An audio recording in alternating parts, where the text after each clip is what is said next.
Welcome back to our YouTube channel Sensible Pharmacist. As you all know that we have started a brand new series on pharmacognosy, and this is the fourth video in which we will cover cultivation, collection, processing and storage of crude drug. So last video में हमने discuss किया था extraction and isolation techniques के बारे में, और आज की वीडियो में हम कल्टीवेशन कलेक्शन के बारे में स्टडी करेंगे। तो सबसे पहले आपको पता होना चाहिए कि कल्टीवेशन हम करते कैसे हैं और क्या होता है इसका मतलब। तो जो भी मेडिसिनल प्लांट होते हैं उनको कल्टीवेशन के लिए अप्रोप्रिएट स्पीशीज़ की रिक्वायरमेंट होगी। हम कैसे उसको सेलेक्ट करेंगे, कैसे लैंड को प्रिपेयर करेंगे, कैसे एग्रोनॉमिक कंडीशंस को मैनेज करेंगे ताकि जो हमारा मेडिसिनल प्लांट है उसमें एक्टिव कॉन्स्टिट्यूएंट की जो कंसंट्रेशन है वो उसको हम मैक्सिमाइज़ कर सकें और उसकी जो बायोमास यील्ड है उसको मैक्सिमाइज़ कर सकें। तो इसमें बायोमास यील्ड का क्या मतलब होता है, मींस कितना टोटल ड्राई वेट है हमारे किसी भी प्लांट के पार्ट का जिसको कि हमने क्रॉप से हार्वेस्ट किया है, उसको भी हम इसमें मैक्सिमाइज़ कर सकते हैं। तो बायोमास यील्ड को निकालने के लिए एक फॉर्मूला होता है total dry mass collected divide by area of cultivation. इसके थ्रू भी हम बायोमास यील्ड जो है किसी भी प्लांट की इजीली निकाल सकते हैं। तो अब कौन कौन से फैक्टर्स हैं जो कल्टीवेशन को अफेक्ट करेंगे। तो फर्स्ट जो फैक्टर है वो है क्लाइमेट। क्लाइमेट क्या करेगा, ग्रोथ को, फ्लावरिंग और जो भी एक्टिव कॉन्स्टिट्यूएंट की अमाउंट है उसको भी अफेक्ट करता है। फॉर एग्जांपल कैंपर और जो कॉफ़ी है वो फ्रोस्ट सेंसिटिव होते हैं, तो इसलिए उनको उसके अकॉर्डिंग ही हमको क्लाइमेट को प्रोवाइड करना चाहिए। नेक्स्ट एग्जांपल है सेफ्रन, जिसको कोल्ड क्लाइमेट की रिक्वायरमेंट होती है। सो सेकंड फैक्टर है हमारा एल्टीट्यूड। एल्टीट्यूड में क्या है, एग्जांपल है टी और सिनकोना, जिसको 1000 टू 2000 मीटर एल्टीट्यूड की रिक्वायरमेंट होती है, और सिनामन को 500 टू 1000 मीटर। सॉइल भी एक बहुत इम्पॉर्टेंट फैक्टर है जो कल्टीवेशन को अफेक्ट करता है। इसमें हमें वेल ड्रेन और फर्टाइल सॉइल को यूज़ करना चाहिए अगर हमें किसी भी प्लांट में एक्टिव कॉन्स्टिट्यूएंट की अमाउंट को इंक्रीज़ करना है। टेम्परेचर और लाइट जो है ये भी बहुत इम्पॉर्टेंट फैक्टर है। सो अदर इम्पॉर्टेंट फैक्टर्स हैं जैसे रेनफॉल, इरिगेशन। रेनफॉल इरिगेशन का क्या मतलब है, ये क्रॉप की ग्रोथ के लिए असेंशियल सोर्स होते हैं वाटर की सप्लाई के लिए। तो रेनफॉल जो है वो तो नेचुरली होता है, और इरिगेशन में क्या है, हम कंट्रोल्ड कंडीशन में वाटर को सप्लाई करते हैं किसी भी प्लांट को। नेक्स्ट फैक्टर है फोटो पीरियड। फोटो पीरियड जो है ये भी आपकी फ्लावरिंग और मेटाबोलाइट की जो प्रोडक्शन है उसको इन्फ्लुएंस करता है। नेक्स्ट है fertiliser and pest control.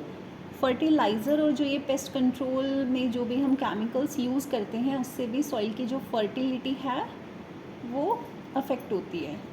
Next है collection of medicinal plant material. अब हमने कल्टीवेट तो कर लिया प्लांट को, अब उसको कलेक्ट कैसे करेंगे, तो उसका भी एक पर्टिकुलर टाइम पीरियड होता है। तो हार्वेस्टिंग टाइम और टेक्निक्स जो हैं ये बहुत इम्पॉर्टेंट होती हैं किसी भी प्लांट को कलेक्ट करने के लिए। तो जो लीव्स हैं हम उसको तभी कलेक्ट करेंगे जब वो फुल्ली एक्सपेंड हो गई हैं। तो नेक्स्ट है फ्लावर। फ्लावर को हम ब्लूमिंग स्टेज में हम उनको कलेक्ट करेंगे, और लेकिन विल्टिंग स्टेज से पहले कलेक्ट करेंगे। विल्टिंग का क्या मतलब है, यहाँ पे जो भी हमारे प्लांट सेल्स होती हैं उनकी जो टर्गिडिटी है वो लॉस हो जाती है विद टाइम, जिसके वजह से जो लीव्स हैं वो ड्रॉप करना स्टार्ट कर देती हैं। तो हमें विल्टिंग स्टेज से पहले ही फ्लावर्स को क्या करना है, गैदर करना है। नेक्स्ट है रूट्स एंड ड्राइजोम्स।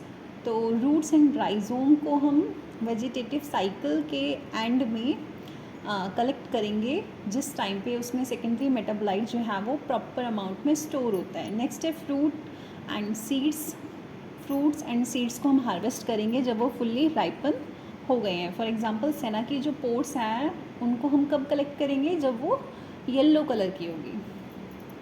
नेक्स्ट है कलेक्शन स्टेज। तो कलेक्शन स्टेज में क्या है, ये मैंने अभी आपको बताया, रूट्स को आफ्टर मैच्योरिटी हम कलेक्ट करेंगे, लीव्स को जब वो फुल्ली एक्सपेंड हो गए हैं, फ्लावर्स को फुल्ली ब्लूम्ड स्टेज में, सीड्स एंड फ्रूट को फुल्ली राइपनेस के बाद।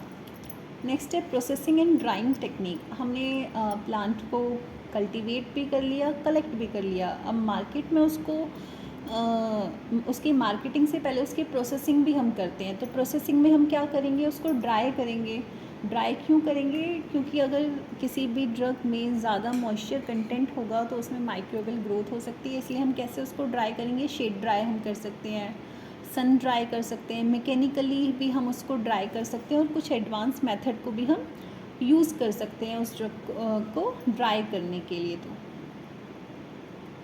अब कंपैरिजन कैसे करेंगे हम ड्राइंग टेक्निक का? जो सन ड्राइंग है वो फास्ट और इकोनॉमिकल है, ये इसका एक एडवांटेज है। इसका डिसएडवांटेज क्या है कि अगर हम किसी ड्रग को सन में ड्राई करते हैं तो उसका जो कलर है और उसके जो कॉन्स्टिट्यूएंट हैं वो डिग्रेड होना स्टार्ट हो जाते हैं। तो जो सन ड्राइंग है उसको हम हार्डी ड्रग्स के लिए यूज़ करते हैं। शेड ड्राई को हम डेलिकेट ड्रग्स के लिए यूज़ करते हैं, ताकि उसका जो कलर है या उसके जो वॉलेटाइल उसमें ऑयल्स हैं उनको हम प्रिजर्व कर सकें।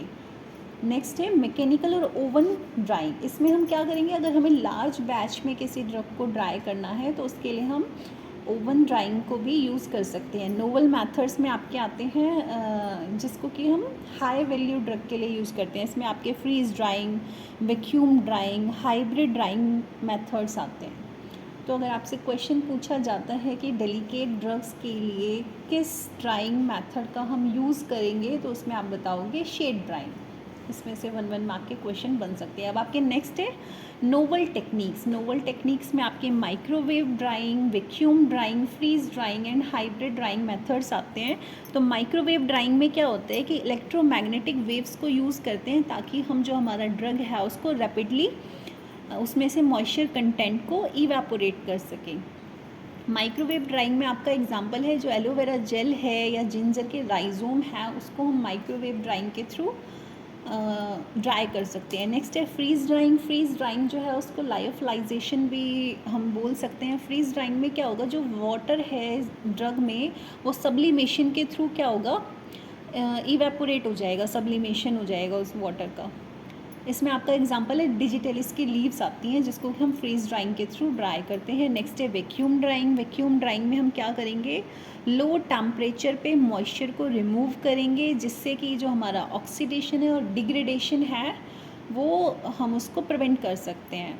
वैक्यूम ड्राइंग को हम थर्मोलिबाइल और हीट सेंसिटिव जो आपके ड्रग्स हैं उसके लिए यूज़ करेंगे। इसमें हमारी सिंकोना बार्क जो है उसको वैक्यूम ड्राइंग के थ्रू ड्राई कर सकते हैं। अब नेक्स्ट है hybrid drawing method. Hybrid drawing method में क्या होगा, हम 2 मेथड्स को कंबाइन करके यूज़ करेंगे। 2 मेथड्स को कंबाइन करके हम अपने ड्रग को ड्राई करेंगे। जैसे वैक्यूम और सोलर ड्राइंग जो है उसको हम यूज़ करेंगे for turmeric and Neem leaves. Next है स्टोरेज एंड प्रिजर्वेशन। अब हमने ड्रग को कल्टीवेट भी कर लिया, कलेक्ट भी कर लिया, उसकी प्रोसेसिंग भी हो गई। अब प्रोसेसिंग के बाद हम उसको स्टोर अच्छे से करेंगे ताकि उसके जो एक्टिव कॉन्स्टिट्यूएंट्स हैं वो डिग्रेड ना हो, उसकी जो क्वालिटी है उसको हम स्टोरेज के थ्रू भी प्रॉपरली मेंटेन कर सकते हैं। तो हम कौन कौन से कंटेनर्स यूज़ कर सकते हैं, air tight moisture proof vessels को हम यूज़ कर सकते हैं। अगर कोई लाइट सेंसिटिव ड्रग है तो उसको हम एम्बर ग्लास की बॉटल्स में स्टोर कर सकते हैं। कंडीशंस कौन कौन सी हम प्रोवाइड करेंगे, कूल में हम 2 to 8 डिग्री सेल्सियस हम टेम्परेचर पे उस ड्रग को रखेंगे, और रेगुलरली मॉनिटर करते रहेंगे टाइम टू टाइम कि उसमें मॉइस्चर तो नहीं आ रहा है, किसी ड्रग का जो कलर है वो तो चेंज नहीं हो रहा है, या फिर किसी कोई इंसेक्ट एक्टिविटी तो हम नहीं हो रही है उस ड्रग में, उसको हम टाइम टू टाइम ऑब्ज़र्व करते रहेंगे।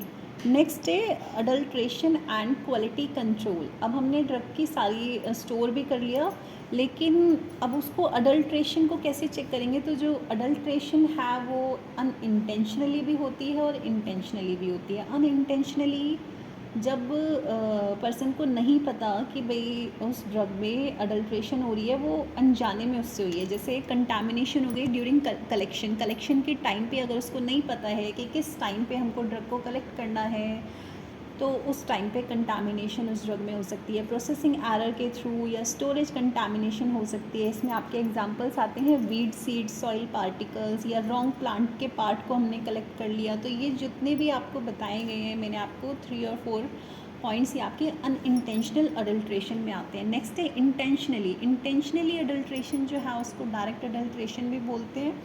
डायरेक्ट अडल्ट्रेशन जो है वो पर्सन जानबूझ के करता है ताकि वो अपने जो भी ड्रग के अमाउंट जो उसको सेल करनी है उसकी अमाउंट को इंक्रीज़ कर सके और मोर प्रॉफिट उसको हो सके। तो इसमें आपके सॉ डस्ट आते हैं पाउडर ड्रग में और चॉक एडिशन वो होती है इंटेंशनली में। अब कॉमन अडल्ट्रेशन मेथड्स कौन कौन से हैं, जैसे सब्सटीट्यूशन विद सब स्टैंडर्ड ड्रग। इसका क्या मतलब है कि जो हमारी ड्रग है, ओरिजिनल ड्रग है या जेन्युइन ड्रग है, उसको सब स्टैंडर्ड क्वालिटी ड्रग के साथ मिक्स कर देना। इसमें आपके एग्जांपल आते हैं इन्फीरियर क्वालिटी की जिंजर को जेन्युइन जिंजर में मिक्स करना। तो ये आपका सब स्टैंडर्ड ड्रग अडल्ट्रेशन का एग्जाम्पल है। नेक्स्ट है एडिशन ऑफ आर्टिफिशियल मटेरियल। इसमें क्या करेंगे, जो हमारी जेन्युइन ड्रग है उसके वेट को इंक्रीज़ करने के लिए या उसकी अपीयरेंस को इम्प्रूव करने के लिए हम क्या करेंगे, उसमें कोई भी आर्टिफिशियल मटेरियल ऐड कर देंगे। फॉर एग्जांपल जो ये आपका कलर्ड चॉक पाउडर है उसको अशोका के बार्क में ऐड कर देते हैं ताकि उसकी जो अपीयरेंस है उसको एनहांस कर सके। नेक्स्ट है mixing with exhausted drug, means जो भी हमारी जेन्युइन ड्रग है उसमें से कॉन्स्टिट्यूएंट्स को एक्सट्रैक्ट करने के बाद जो रेजिड्यू बचता है उसको जेन्युइन ड्रग में ऐड कर देना ताकि उसकी जो अमाउंट है वो इंक्रीज़ हो सके। लेकिन इससे क्या होगा, जो भी थेरेपेटिक पोटेंसी है वो रिड्यूस हो जाएगी। इसमें आपका एग्जांपल है एग्जॉस्टेड क्लोव बर्ड्स को फ्रेश वन के साथ मिक्स करना। नेक्स्ट है मॉर्फोलॉजिकली सिमिलर प्लांट सब्सटीट्यूशन। इसमें नाम से ही पता चल रहा है कि जो भी हमारा जेन्युइन ड्रग है उसको उसके सिमिलर दिखने वाले प्लांट के साथ मिक्स कर देना। तो ये डिटेक्शन मेथड्स हैं अडल्ट्रेशन के, जैसे फर्स्ट है morphological, microscopic, physical and chemical, biological and advance adulteration method. तो इसमें क्या होगा, मॉर्फोलॉजी में हम उसको मॉर्फोलॉजी के अकॉर्डिंग आइडेंटिफाई कर सकते हैं। माइक्रोस्कोपिक में क्या होगा, उसके सेलुलर स्ट्रक्चर को एग्जामिन करके आइडेंटिफाई कर सकते हैं कि वो ड्रग अडल्ट्रेटेड है या प्योर है। नेक्स्ट है फिजिकल एंड केमिकल। इसमें हम कुछ कॉन्स्टेंट्स पढ़ते हैं, जैसे उसकी सॉल्युबिलिटी, मेल्टिंग पॉइंट या उसका एश वैल्यू कंटेंट, इन सबको हम चेक करते हैं। बायोलॉजिकल में अडल्ट्रेशन मेथड में हम क्या करेंगे, फार्माकोलॉजिकल एक्टिविटी चेक करेंगे उस ड्रग की, देन हम आइडेंटिफाई कर सकते हैं कि वो ड्रग जो है वो अडल्ट्रेटेड है या नहीं। एडवांस मेथड में आपके स्पेक्ट्रोमेट्री और HPLC और TLC टेक्निक्स आती हैं। इवेल्यूशन पैरामीटर मैंने आपको बताया, ऑर्गेनोलेप्टिक में उसके आउटर अपीयरेंस के अकॉर्डिंग हम आइडेंटिफाई कर सकते हैं। फॉर एग्जांपल अगर किसी जो हमारा जेन्युइन जिंजर है उसका जो टेस्ट है वो बिटर होगा या उसमें पंजेंट स्मेल होगी, इसका मतलब वो जेन्युइन ड्रग है। लेकिन अगर डिस्कलरेशन हो गया इसका मतलब उसमें फंगल ग्रोथ हो चुकी है और वो अडल्ट्रेटेड जिंजर है। नेक्स्ट है फिजिकल कांस्टेंट। इसमें हम कांस्टेंट्स चेक करते हैं, moisture content, ash value, extractive value, melting point, जिसके थ्रू हम आइडेंटिफाई कर सकते हैं अडल्ट्रेशन को। नेक्स्ट है केमिकल कंपोजिशन। इसमें हम क्या करेंगे, एक्टिव कॉन्स्टिट्यूएंट को डिटरमाइन करेंगे केमिकल असे मेथड के थ्रू। इसमें आपका एग्जांपल हो गया फेरिक क्लोराइड टेस्ट हम करेंगे टैनिन के लिए। नेक्स्ट है बायोलॉजिकल एक्टिविटी। बायोलॉजिकल एक्टिविटी मैंने आपको अभी बताया, इसमें हम थेरेपेटिक एफिकेसी चेक करेंगे और फिजियोलॉजिकल इफेक्ट्स चेक करेंगे। फॉर एग्जांपल डिजिटलिस लीफ का बायो से करेंगे हम फ्रॉग हार्ट का यूज़ करके, जिससे कि हम कार्डियक ग्लाइकोसाइड की जो एक्टिविटी है उसको चेक कर सकते हैं। नेक्स्ट है क्रोमेटोग्राफिक प्रोफाइल। इसमें आपके TLC, HPTLC, GC, HPLC हम यूज़ करते हैं। इन टेक्निक्स के बारे में ऑलरेडी मैं आपको पहले बता चुकी हूँ। So I hope this video help you to understand the basic concept of pharmacognosy, and please don't forget to like, comment and subscribe our YouTube channel for more pharmacy content, and comment below your doubts. I will make separate video on it. Thank you.